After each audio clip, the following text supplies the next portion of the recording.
오늘 함께 나눌 하나님 말씀은 고린도후서 6장 3절부터 10절까지 말씀입니다.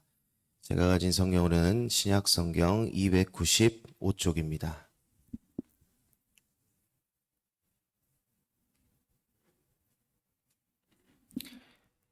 고린도후서 6장 3절부터 10절까지 말씀입니다.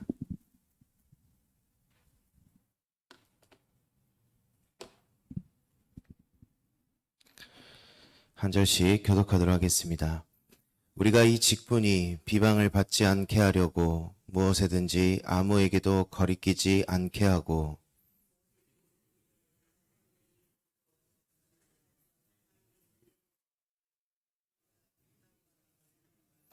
매맞음과 갇힘과 난동과 수고로움과 자지 못함과 먹지 못함 가운데서도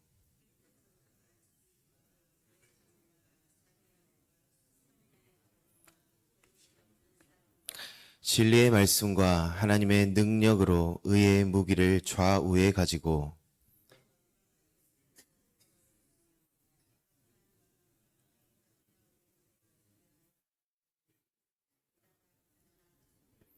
무명한 자 같으나 유명한 자요 죽은 자 같으나 보라 우리가 살아있고 징계를 받은 자 같으나 죽임을 당하지 아니하고 근심하는 자 같으나 항상 기뻐하고 가난한 자 같으나 많은 사람을 부요하게 하고 아무것도 없는 자 같으나 모든 것을 가진 자로다. 아멘.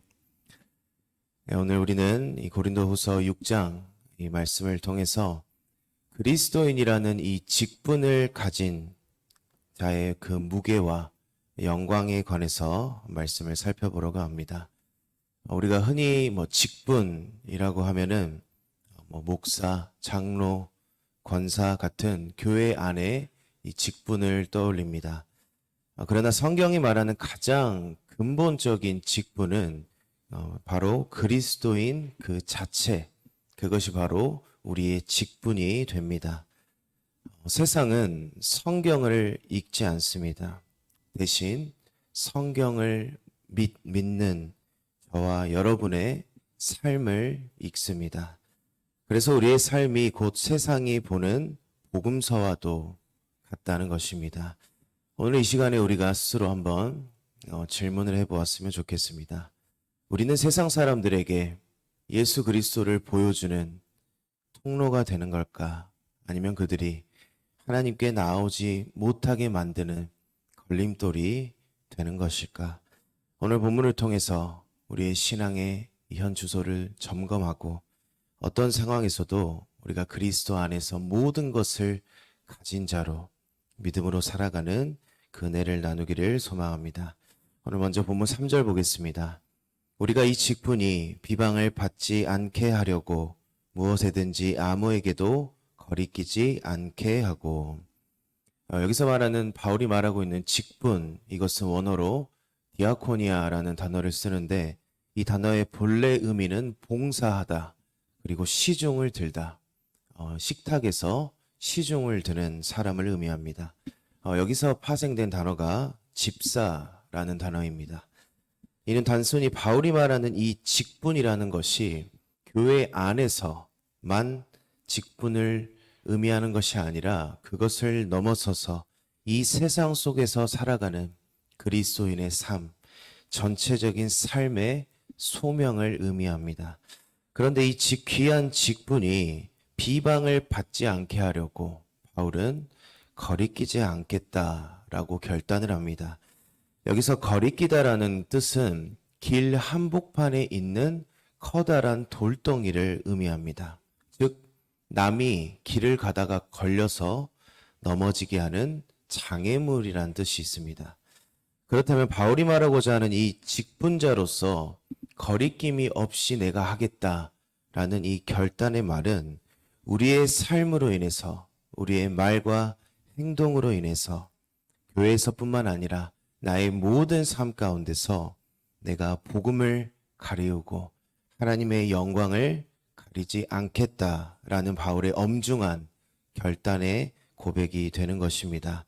예수님께서는 마태복음 18장 6절에서 이렇게 엄중히 경고하십니다. 누구든지 나를 믿는 자는 이 작은 자 중 하나를 범죄하게 하면 차라리 연자 맷돌이 그 목에 달려서 깊은 바다에 빠뜨려지는 것이 나으니라. 예수님은 우리가 타인의 신앙의 걸림돌이 되는 것을 강하게 경고하십니다. 또한 고린도전서 10장 31절, 우리가 잘 아는 말씀입니다.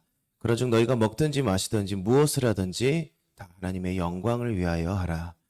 그런데 그 바로 뒤에 이어지는 32절 말씀에 보면은 유대인에게나 헬라인에게나 하나님의 교회나 거치는 자가 되지 말고, 하나님의 영광을 위한 삶을 우리가 살아야 하는데 그것은 유대인이나 헬라인이나 모든 사람에게 거치는 자가 되지 말아야 된다라고 말합니다.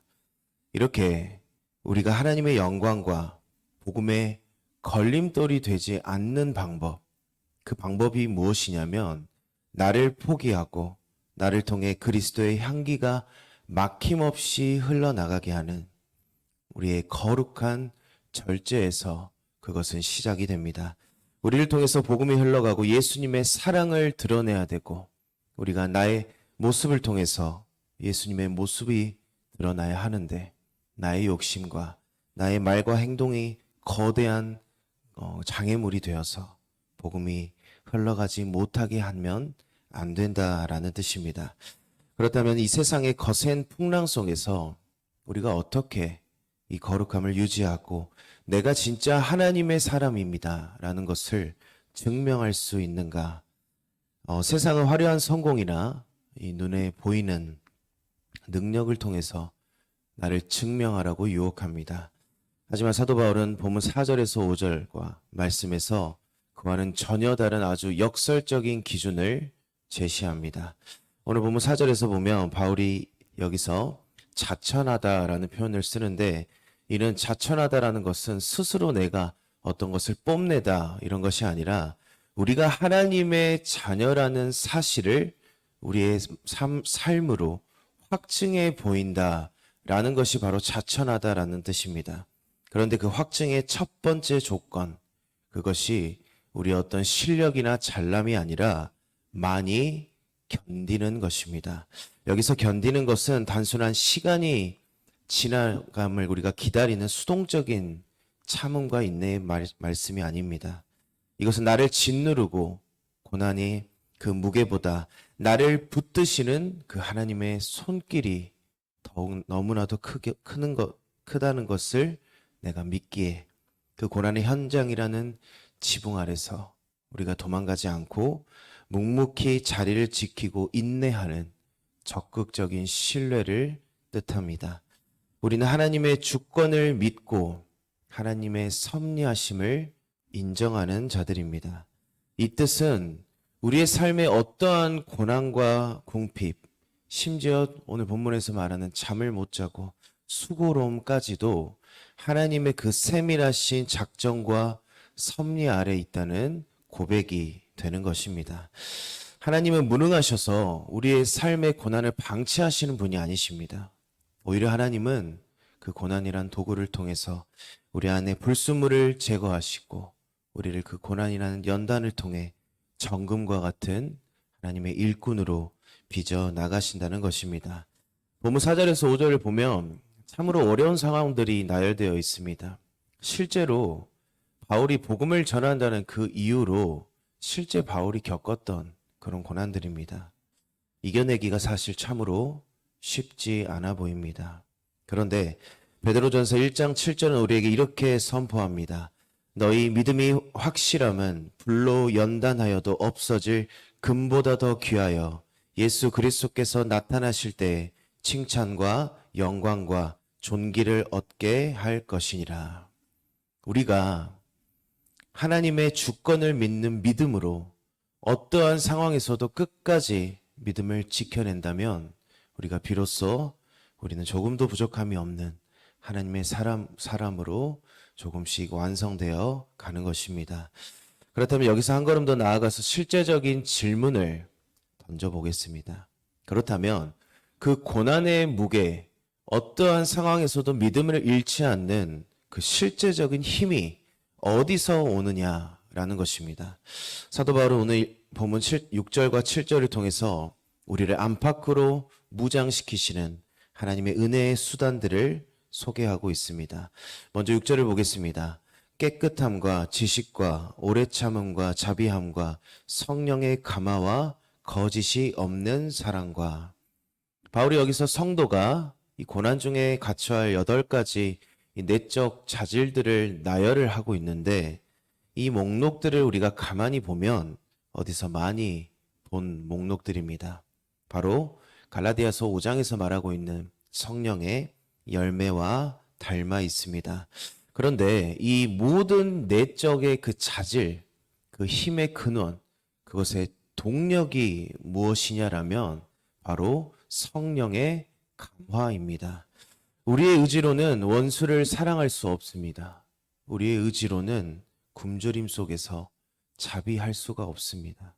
우리의 의지로는 말씀을 깨달을 수가 없다라는 것입니다. 오직 성령 하나님이 우리의 마음을 만지시고 감동시키실 때 우리는 비로소 이 그리스도인의 성품을 닮은 자로 서게 되는 것입니다. 우리의 삶의 고난의 현장은 내가 무너지는 자리가 아니고 내 안에 계신 성령 하나님이 그 능력이 드러나는 자리입니다. 내가 죽고 내 안에 성령님이 일하기 시작할 때 우리는 비로소 세상이 흉내낼 수 없는 거짓 없는 그 사랑을 흘려보내게 될 줄로 믿습니다. 이제 7절입니다. 7절은 우리를 보호하고 승리하게 하시는 무기를 이야기합니다. 진리의 말씀과 하나님의 능력으로 의의 무기를 좌우에 가지고.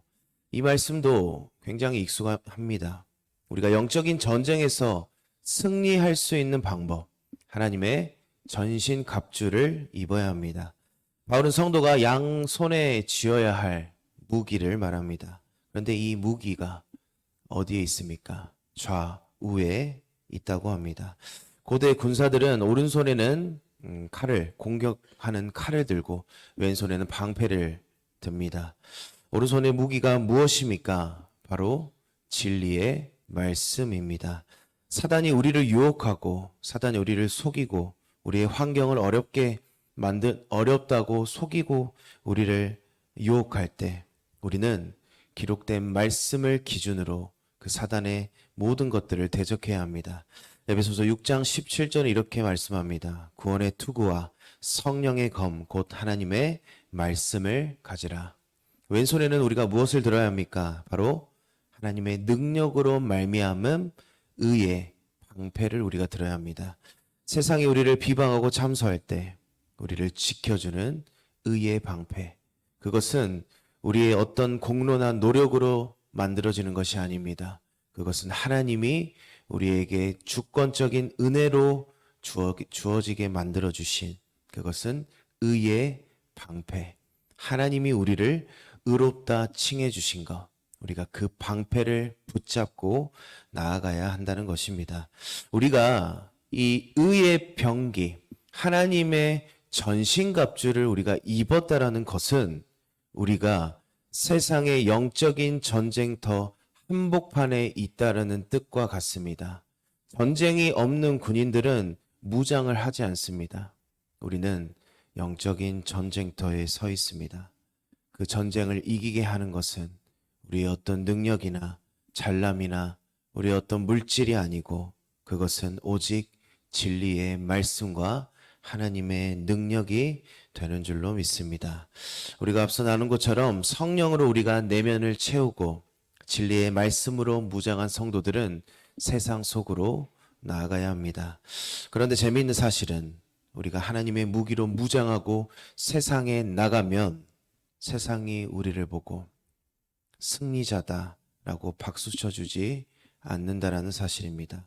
오히려 세상은 우리를 오해하고 비웃고 때로는 우리를 미련한 자라고 말합니다. 바울은 오늘 본문에서 7가지 대조를 통해 그리스도인의 위대한 역사를 노래합니다. 8절과 9절을 보면 세상은 눈에 보인 대로 우리를 판단하지만 우리의 이 믿음의 삶, 황금 같은 주말에 예배를 드리고 우리의 삶을 드리고 헌신하고 오직 예수로 살아가려 노력하는 우리의 삶을 미련하다라고 생각합니다. 고린도전서 1장 18절 십자가의 도가 멸망하는 자들에게는 미련한 것이요 구원을 받는 우리에게는 하나님의 능력이라. 세상은 우리를 미련하고 우리의 이 믿음의 삶을 때로는 비방하고 놀릴지 모릅니다. 그러나 하나님이 우리의 그 삶을 보면서 참되다 말씀해 주십니다. 세상은 우리를 무명한 자라고 말하지만 만군의 여호와 하나님은 우리의 그 이름을 당신의 손바닥에 새기셨습니다. 우리가 이 사실을 늘 기억해야 합니다. 우리의 믿음의 삶은 꽃길만은 아닙니다. 그러나 우리가 그 끝까지 견디는 자가 구원에 이른다라고 말씀하셨던 그 말씀과 같이 우리가 그 말씀을 붙잡고 하나님의 그 의로우심을 붙잡고 우리가 끝까지 믿음을 지켜낼 때 우리는 세상이 우리를 감당하지 못할 승리한 삶을 살 수가 있다는 것입니다. 마지막 10절입니다.